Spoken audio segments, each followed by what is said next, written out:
In fear, in the quiet town of Ravenswood, there stood an old, decrepit house that cast a long, ominous shadow over the neighborhood. The Thompson family, desperate for a fresh start, moved into the house one chilly autumn evening. Unbeknownst to them, the house had a sinister history, soaked in the blood of the past. The Thompsons consisted of a mother, father, an older sister, a little boy, a little girl, and their paralyzed grandmother, who was the victim of a debilitating stroke. The family was determined to provide a loving and caring environment for the elderly woman, unaware of the darkness that lurked within the very walls they called home. As the nights grew colder, the house seemed to come alive with malevolence.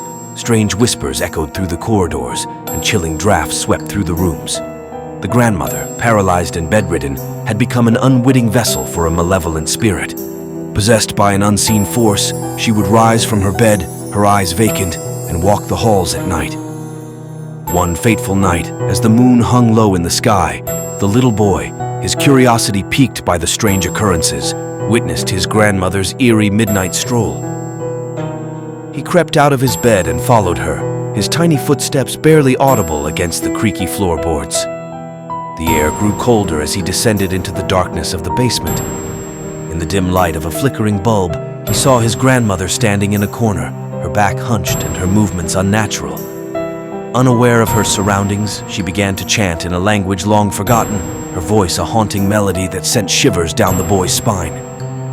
Trembling with fear, he watched as a ghastly apparition emerged from the shadows, its twisted form a grotesque mockery of humanity.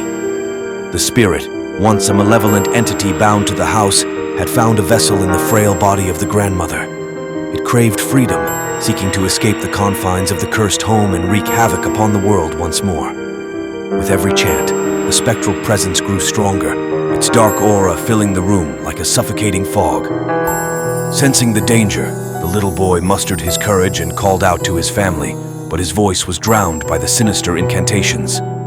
The apparition turned its hollow eyes towards him, its gaze sending terror coursing through his veins. The boy stumbled backward, desperately searching for an escape.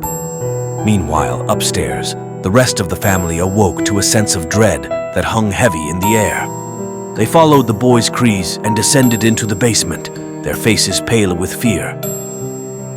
The father, his voice steady despite his trembling hands, recited an ancient incantation he had found in a dusty old tommy, hoping to banish the malevolent spirit once and for all. The room shook with a deafening roar as the incantation took hold, the house itself rebelling against the dark force that had plagued it for so long. The apparition howled in agony, its form contorting and dissipating like smoke in the wind. With a final desperate scream, it was banished, leaving behind an eerie silence that settled over the house. The grandmother, released from the spirit's grip, collapsed to the ground, her eyes regaining focus as she gasped for breath. The family embraced her, their hearts heavy with the knowledge of the horrors she had unknowingly endured. Together they vowed to leave the cursed house behind, never to speak of the darkness that had haunted them.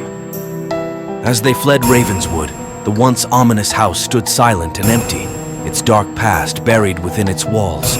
The Thompson family, scarred by the nightmare they had endured, moved on with their lives, forever haunted by the memory of the night they faced the true horrors that lay hidden in the shadows. Thanks for watching. Subscribe, and we'll see you later.